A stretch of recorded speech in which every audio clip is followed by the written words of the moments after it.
This is the Hynade Plasma Cutter model HYC 550P, FYI. The kind folks at Hynade had sent this plasma cutter to me in exchange for this review video. So I'm going to unbox it, assemble what little needs to be assembled, and then we'll be testing its cutting abilities on a few different thicknesses of metals. It should be a pretty good time. So what is a plasma cutter? Well, basically, the plasma cutter heats up a stream of compressed gas by way of an electric arc produced at the nozzle. It then blows away the instantly molten electrically conductive material that stands in its path. Otherwise, it's magic. I'll include my affiliate links in the description, which by clicking these links I can earn small commissions from any sale, which all gets applied to improving future videos. So if you like this content, click the thumbs up and click the links. If you want to pause the video and do that right now, I can wait for you. The Hynade Plasma Cutter HYC 550P came packaged well. Mostly Mike will explain what comes inside.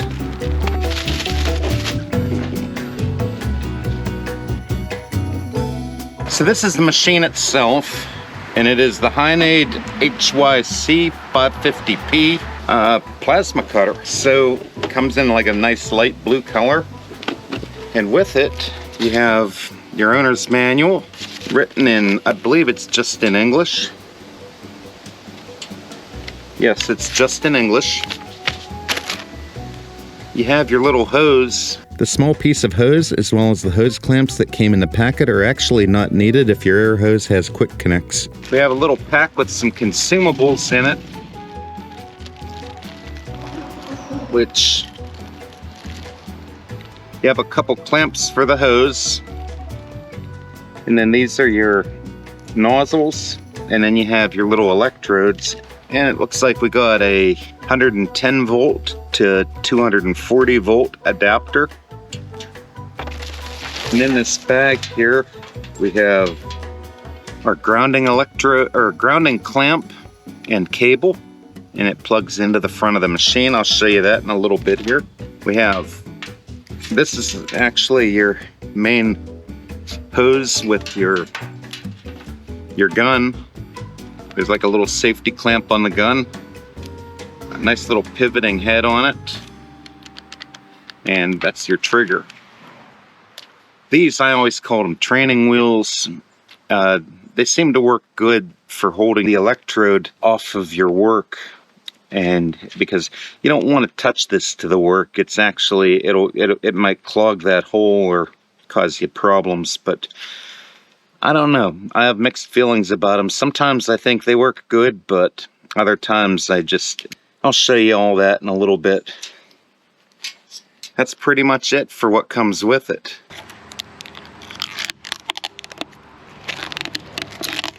I'll race you around back here. I've reviewed one of these in the past, and I originally was going to change this fitting so that it would accommodate my Lincoln style, and I would just put the fitting on here and it would work directly with my air. But for a couple of reasons, I decided to leave this on. The main reason, they put some kind of a paste on here, and I'm worried that if I stuck a socket on here and pulled that piece out, that I might twist something on the inside. But when I reviewed one of these in the past, you had to actually mount a regulator and a little, like a drain, a bottle with a drain on the bottom. And this is pretty damn nifty. I was reading this, and they put it in plain English here, or English. Built-in filter, manual press-up release water with air, automatic release water without air. Water weigh out bottom of machine. So if you look down here, you don't have to do anything. There's like an 1/8 inch pipe thread where you can add a drain to it, and I hope you can see that in the camera. But you could put a nipple on there, or like a 90 street L, and run a tube out. But wherever you're running this, be wary that it's probably going to automatically drain whatever water it gathers out of your air, or I guess the other name would be coalesces out of the air, and it's just going to make a puddle wherever you're using it. And in my case, no big deal. In your case, probably no big deal. And I'm gonna make an adapter here. I had to run to my local auto parts store and pick up a female that'll fit this, which I believe they call this a 3M Hansen Industrial quick connector. I'll show you here in a second what I got. So this is a Lincoln style connector. I went to my Napa Auto Parts and I got this adapter, and they're calling it a industrial interchangeable style, or in Napa they use type D. Stuff's like onion skin, but works.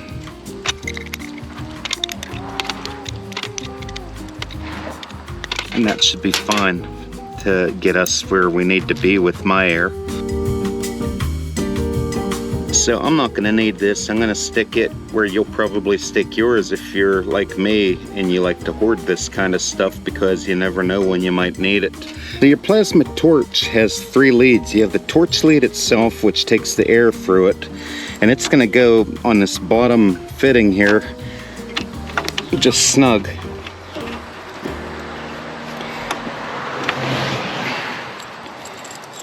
And then you got your torch switch, which is this microphone cable looking thing. It's gonna go up above. It has like a little groove in it to get it lined up. And you wanna snug that up. Let me get you in a little closer here. Okay, we're good to go on that. And then this is like a nut that comes off, and that's your pilot arc, which when you pull the trigger on the gun, it's gonna, the pilot arc is going to, it's gonna start like shooting a flame out the end. It looks like a little torch flame, which we'll get into in a minute. But this gives the ground to make that happen, so it completes that circuit inside the gun. So we have our grounding clamp here for grounding your work.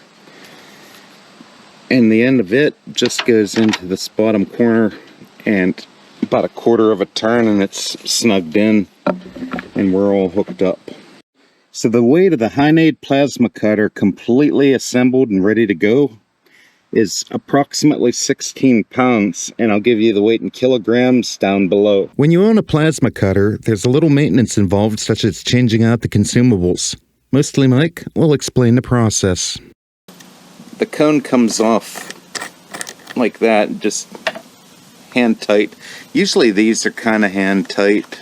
That's your nozzle piece, and you just got to make sure that there's a hole in it.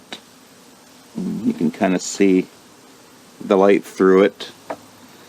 And then here we have our electrode, which you gotta, I like these Knipex Cobra pliers. I think I bought these on Amazon. I'll put the link below if you're interested in getting yourself a pair of these. They're very useful. And again, you just loosen these and replace them. They do go bad over time. You don't have to get crazy tight. Just a little bit above hand tight. Put your nozzle back in. Put your cone back on. And if you use the, I call them training wheels, they just snap on like that. So you have this kit here. I bought this on Amazon. It's Kiru brand. And I tested these, and they do fit this plasma cutter. I'll be sure to leave the link below. I think it was around $20 that I got for these. And it gives you a whole pile of these nozzles. And I think there's 20 each nozzles, 20 electrodes. And then you get these cones with the, I call these training wheels that are on them. They're removable, kind of just spring-loaded. They hug that little groove in the top. But they come in handy sometimes. I mean, after you get used to running one of these, see how it has that gap in it, and it keeps your spacing off of the metal that you're cutting. Because if you touch that tip to it, it will mess up your nozzle. If it clogs that air, or if it causes the air to divert in your nozzle, you're going to get a bad cut. pretty much all I have to say about that. I'll be sure to leave the Amazon link below. These all came as a kit and relatively cheap. Turn this machine on. You turn this on rocker switch on the back. Hopefully you can read that. Ooh, funky. But it looks like we have an error code 5. So here's my new adapter that I made, and it's hooked to the machine. And here's my air source, which, by the way, you're gonna need an air source in order to run one of these. And I just hook it in right there. Let's take a walk back around front and turn this thing on again. See if that error code goes away. And it did. So there's our E05 error code. Means that it needs air. So move back a little bit. And granted, I have this thing running off of an extension cord plugged in on the side of my building over there. I'm gonna try to just make an arc right now. So just pull your guard up. And sure enough, we have plasma. To satisfy my own curiosities, I have this filthy stainless steel drip pan that I'm going to set the plasma cutter in, because I'm curious how much water that thing is going to dump out in the pan to test the automatic water drains on the filter. So I'm going to shut the machine off, and we're going to go over some of the controls on the front. Actually, I'm going to turn the machine back on, and we're going to go over the controls on the front. So power on, and now we have 62 pounds of air pressure. That's what our gauge is set at. So this knob here is going to change that. Should change that. Okay, so you can adjust it while, like if you hit the C and the C, that's adjusting what it's going to be doing while it's cutting. This is the air that we have on standby. So I have 62 pounds of air coming in. It must be internally regulated, I'm guessing, because I have more than that on my air hose. But I always say the more the better what's coming out of the plasma cutter. You can let me know what you think in the comments, but the more airflow that you have coming out of this while you're cutting, I believe it's not gonna hurt to have more. But anyhow, you have 2T and 4T. So 2T, pull the trigger, it comes on, you release the trigger, and it goes off. 4T, you pull the trigger and release, and it stays on until you pull the trigger and release again, then it shuts off. This is your current. It automatically picks up on 110 volt or 220 volt, if, you know, and we're going to be hooking it into that later. I'm going to test the 110 until it ends up tripping a breaker, and then we'll go to the 220. Your units, you have your post time settings. So if you hit this button and post time gets illuminated, that's 3 seconds, and you can adjust how long it'll hold an arc after you let off the trigger. And then you have metal, which is plate or mesh. So if you're cutting mesh, think about it like, say you're going across this table and you're cutting from here to here, and it's going to break the arc right there. This thing is for cutting mesh, where maybe like if you're cutting chicken wire or things like that, it's a mesh setting. And they have like the little icon here that says mesh on it too. So we'll be doing plate most of the time, but I might find a piece of mesh to try it on. And that is pretty much it. I don't think I missed anything on there. But I'm gonna go get changed and you guys see what we can cut with it. GoPro, stop recording. Thinnest piece of metal I'm gonna be testing this Hynade Plasma Cutter on about 1/8 of an inch thick. I guess that would roughly be 10 gauge. But I'm gonna clamp it down to the bench here. Here we go.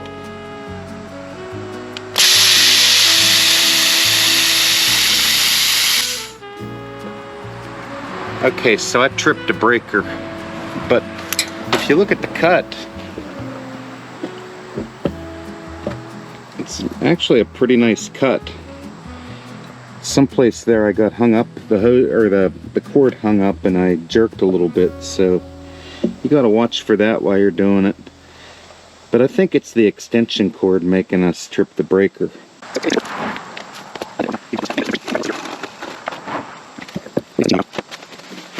And plug directly into a receptacle. Alright, I had some electrical issues, but hopefully we have those resolved. I'm going to start the cut right where we left off. So here we go.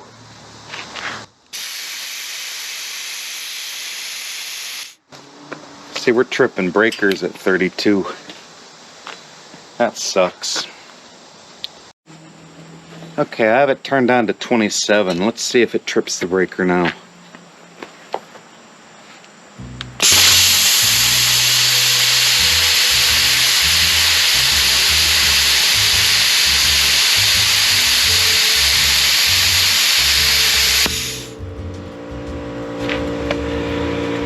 Yeah, it's still tripping the breaker. Okay, so now I'm down to 19 amps. I'm gonna see if I just go slow, if it'll cut this, or if I'm gonna have to go with yet even a thinner metal than that, which I don't think I have. But let's try this. 19 amps. It's roughly 5/32-ish.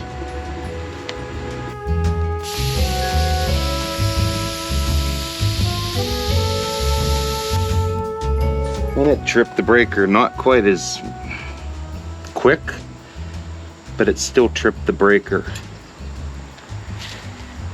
I'm gonna move the machine back up on the table. I'm gonna remove our 110 volt adapter. And I got my handy dandy 220 extension cable.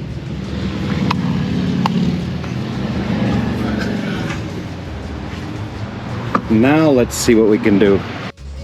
Now, as you can see, the 110 disappeared and you got the 220 where it's sensing the voltage coming in.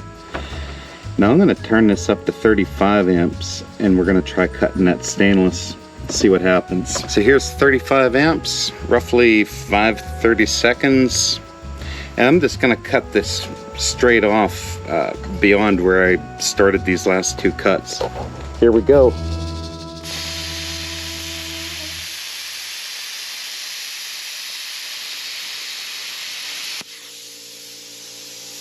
So our final cut,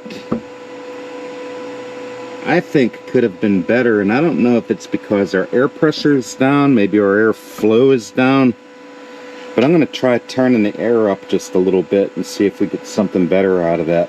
So I actually turned the air down a little bit. We were up in the 60s, and they're recommending 50 psi for cutting this thickness of metal. So let's give it a shot. I'm just going to cut like a little bit off the end.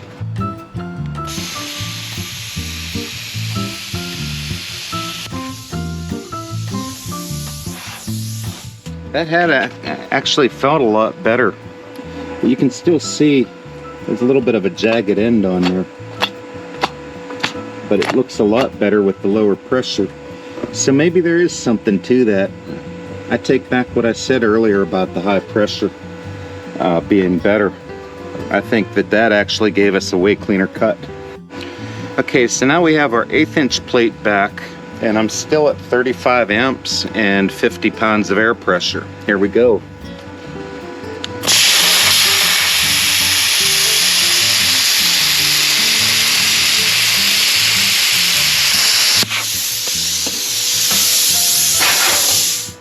That had a good feel to it, but let me grab the piece we cut off. And oh yeah, I mean, if it wasn't for my shaky hand, It's got a pretty nice look to it.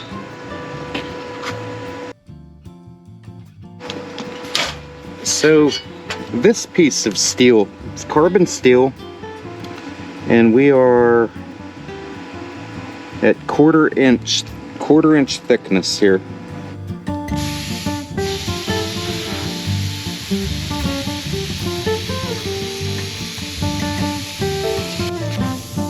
That one felt pretty good. I think another thing you got to do is move really fast with it. Let me find that piece before it catches something on fire here. That's a little nicer cut. All right, I'm going to try cutting something out of the plate.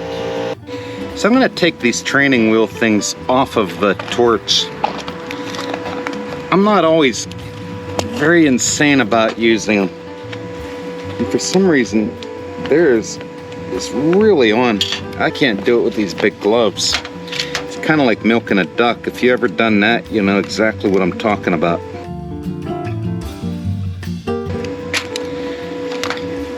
But I often think I do better just freehanding.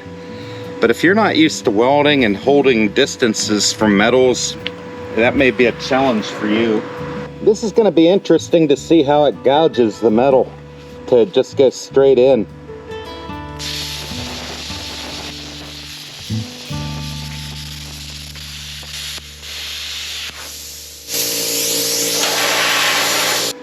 But that's cutting an M out of a piece of quarter-inch plate.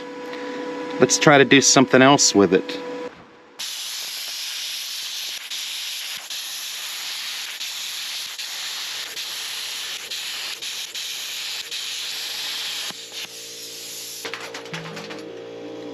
I don't know, what do you think?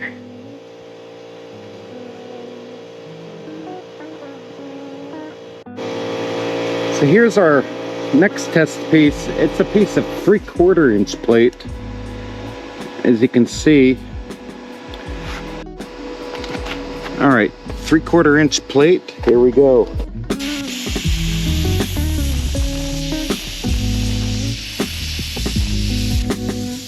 All right, the air didn't seem to have enough ass to go through on that pass. I'm gonna try another one though.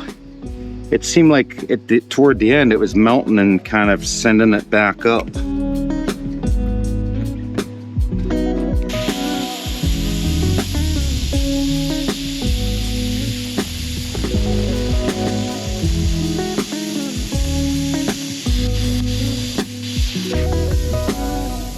And it did it. That cut was on there.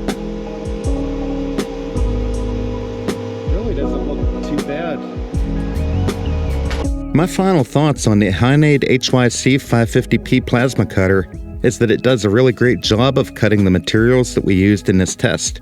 I love the overall form factor of the machine as well as the color scheme. Parts are easy to acquire and interchangeable with other brands to this machine should you ever need them. I really love the internal air filter and regulator. As for dislikes, the only thing that I can think of is that on 110 volt power, I couldn't get it to run for long without tripping the breaker. But I don't think that that is at the fault of the machine. Power is power, and the required power to produce the output capable of cutting certain thicknesses is something that can't be supplied unless you run a 30 amp supply on 110, which I would like to try when testing these plasma cutters. Let me know your thoughts in the comments. Please be sure to like, share, and click the links if you enjoyed this video, and consider subscribing if you're new here. Be sure to check out my welder and plasma cutter playlist. Thanks for watching, and I'll see you next time.